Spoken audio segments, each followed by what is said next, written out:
Hello guys, আমি আজকে আপনাদের সামনে একটা নতুন একটা ভিডিও নিয়ে চলে আসছি। আজকের ভিডিও হবে হাইপার বি। আসলে আমরা জানি যে কিভাবে হাইপার বি ইনস্টল করতে হয় পিসির জন্য, সেটা আমরা আজকে দেখব। কিভাবে হাইপার বি ইনস্টল করে এবং কিভাবে ভার্চুয়ালি মাল্টি উইন্ডোজ এবং সেন্টোস বা লিনাক্স ভার্সন ইউজ করা যায়। সো আমরা এর জন্যই চলে যাব কন্ট্রোল প্যানেলে। আসলে আমরা জানি কন্ট্রোল প্যানেলে গিয়ে দেখবো আজকে ইম্পর্টেন্ট কিছু কাজ শিখবো আমরা, ইম্পর্টেন্ট কিছু সফটওয়্যারের দেখব যেভাবে কাজ করে। আমরা কন্ট্রোল প্যানেলে আমরা চলে যাব প্রোগ্রাম অ্যান্ড ফিচার্স। এইখানে আমরা যখন চলে আসি তখন আমরা চলে যাব আর turn Windows feature on off. এখানে চলে আসলে আমরা দেখতে পাচ্ছি এখানে .NET ফ্রেমওয়ার্ক 3 ইনক্লুডস অনেক কিছু আমরা এখানে দেখতে পাচ্ছি আপডেট দেওয়ার জন্য। আপনার যদি এইখানে ফোল্ডার ক্লায়েন্ট থেকে শুরু কইরা এইখানে যদি টেলনেট ক্লায়েন্ট, এসএমটিপি, তারপরে আপনার ভার্চুয়াল মেশিন প্ল্যাটফর্ম, ভার্চুয়ালাইজেশন অনেক কিছু এখানে আছে। আপনি একটু দেখবেন উইন্ডোজ হাইপার ভার্সন প্ল্যাটফর্ম। এইখানে অনেক কিছু আছে যেগুলো আমরা অনেকে জানিই না যে এখানে আছে কি না। তারপরে রিমোটলি ডিফারেন্ট এপিআই সাপোর্ট এইখান থেকে আপনি অন অফ করতে পারবেন। সো আমরা আজকে যেটা দেখবো সেটা হচ্ছে যে হাইপার ভিশন আমি অলরেডি এটাকে অ্যাক্টিভ করে রাখছি। যদি না থাকে তাইলে আপনি ক্লিক করে বা এটাও যদি আপনি ইনস্টল .NET ফ্রেমওয়ার্ক যদি কখনো দরকার হয় তখন আপনি ক্লিক দিয়ে দেন তারপর ওকে দিবেন। ওকে দিলে এখানে সার্চ অপশনে সার্চ করবে। সার্চ করার পরে আপনাকে একটু সময় নেবে। ডিপেন্ড করবে আপনার নেটের উপরে কতক্ষণ সময় লাগবে এবং কিভাবে এটা ইনস্টল হবে। সো আমরা এটা ইনস্টল হওয়ার পরে দেখব কিভাবে ভার্চুয়ালাইজেশনে আমরা মাল্টি উইন্ডোজ এবং লিনাক্স ইনস্টল করব। So basically one by one step করে আমি দেখব। এটা একটু সার্চ করে নিবে, ইন্টারনেটের উপর ডিপেন্ড করে। আমি অলরেডি করে ফেলছি, আপনারা এভাবে করবেন, দেওয়ার পর নেক্সট এবং আপডেট দিবেন। আমি দেখাচ্ছি, একটু অপেক্ষা করতে হবে।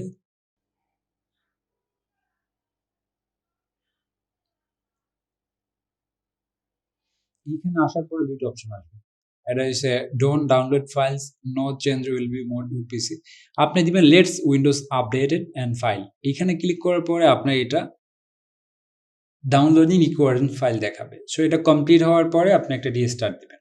সো আমার অলরেডি যেহেতু আছে, আমি আরেকটা ফাইল যেহেতু ইনস্টল করছি, ডাউনলোড হচ্ছে। বেসিক্যালি এটা ডিপেন্ড করবে আপনার নেটওয়ার্কিং এর উপরে। নেটওয়ার্ক স্পিড যত বেশি হবে তত এখানে, যদি আমি এখানে চলে যাই নেটওয়ার্ক স্পিডটা একটু দেখে নিই কতটুকু স্পিড সেটা আনতেছে। এখানে নেটওয়ার্ক স্পিড সে 2.4 MB বা সামথিং এরকম টানতেছে। বেসিক্যালি তাই একটু সময় লাগতেছে। আমার নেট স্পিড একটু ছিল 5 Mbps নেওয়া।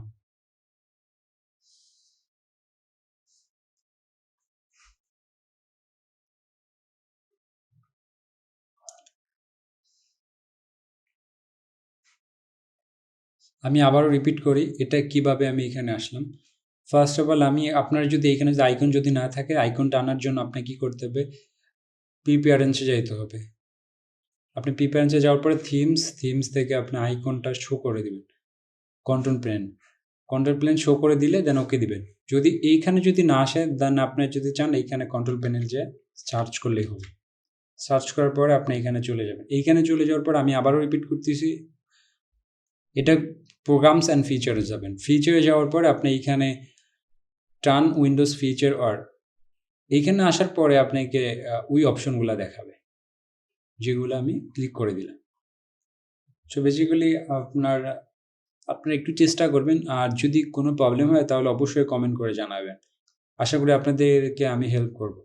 যদি এনি বাইচান্স আপনাদের কোনো ইস্যু হয় তাহলে অবশ্যই আমাকে ইনফর্ম করবেন, আমি চেষ্টা করবো আপনাদেরকে রিমোটলি সাপোর্ট দেওয়ার জন্য। আর আইটি রিলেটেড যদি এনি কুইরি থাকে অবশ্যই আমাকে কমেন্ট করে জানাতে পারেন।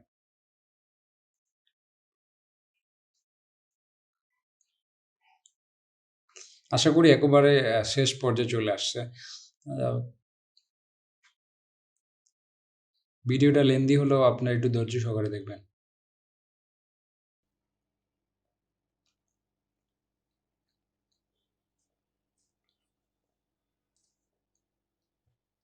এর ভিতরে আমি একটা সুন্দর একটা টিপস দিয়ে রাখি আপনাদের মাঝে।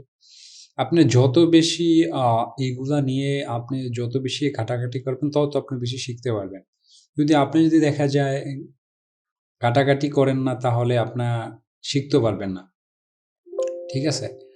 এইখানে আমি যেটা দেখতে পাচ্ছি সেটা হচ্ছে যে আমার .NET ফ্রেমওয়ার্ক এবং Hyper-V অলরেডি ইনস্টল হয়ে গেছে। আপনি যদি চান আ ইন্টারনেট আইএস যেটাকে বলে আইআইএস ইন্টারনেট ইনফরমেশন সার্ভিস, যদি আপনি এটা কোনো ওয়েব সার্ভার যদি ইনস্টল করতে চান মাইক্রোসফটে, তাও এটাও করতে পারবেন।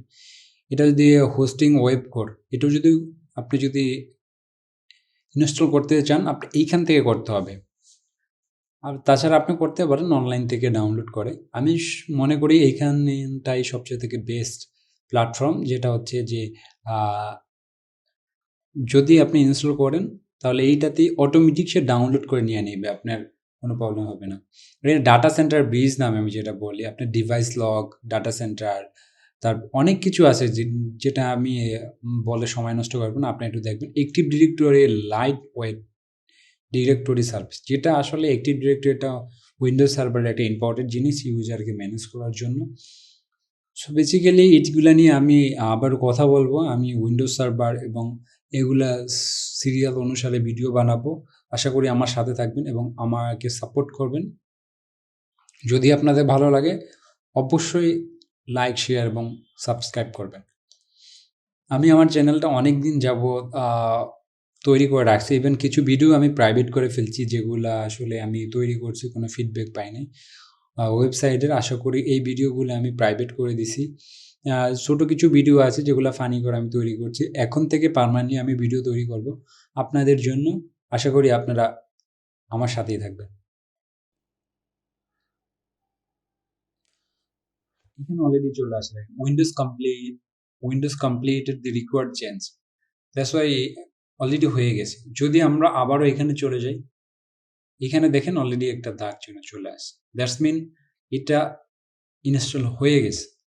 সো আমরা এখন চলে যাব এইখানে। এখানে যাওয়ার পরে Hyper-V লিখব। Hyper-V লিখলে এইখানে চলে আসে Hyper-V। আমি এখানে Hyper-V অলরেডি চলে আসছে।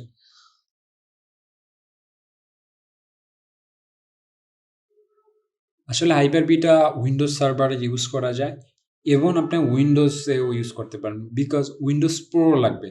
আপনি যদি প্রফেশনাল যদি ইউজ না করেন তাহলে কিন্তু আপনি Hyper-Vটা আপনি পাবেন না। হোম সিঙ্গেল ল্যাঙ্গুয়েজে Hyper-V থাকে না। বেসিক্যালি আপনাকে প্রো ইনস্টল করতে হবে। Hyper-Vতে আমি এখন দেখাবো নেক্সট ভিডিওতে কিভাবে Hyper-Vতে নতুন করে লিনাক্স ইনস্টল করা যায়। ঠিক আছে? Thank you for today this video. আশা করি আপনাদের ভালো লাগছে এবং আপনারা লাইক করবেন, শেয়ার করে আমার সাথে থাকবেন। Thank you so much.